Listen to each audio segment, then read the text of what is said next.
তবে শুধু সাধারণ জনগণই নয়, এই আতঙ্কে প্রধানমন্ত্রী বেনিয়ামিন নেতানিয়াহুকেও বাংকারে সরিয়ে নেওয়া হয়।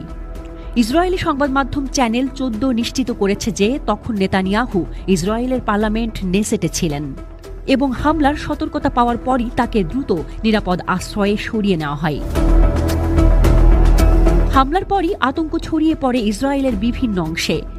হাজার হাজার অবৈধ বসতি স্থাপনকারী দ্রুত বোমা শেল্টারের দিকে যেতে থাকে। এই হুড়োহুড়ির মধ্যেই 13 জন আহত হয়, যাদের মধ্যে কয়েকজন গুরুতর আহত বলে জানিয়েছে স্থানীয় সংবাদ মাধ্যম। এছাড়াও ইসরায়েলের প্রধান বিমানবন্দর বেন গুরিয়ন থেকে সকল ফ্লাইট অন্যত্র স্থানান্তরিত করা হয়।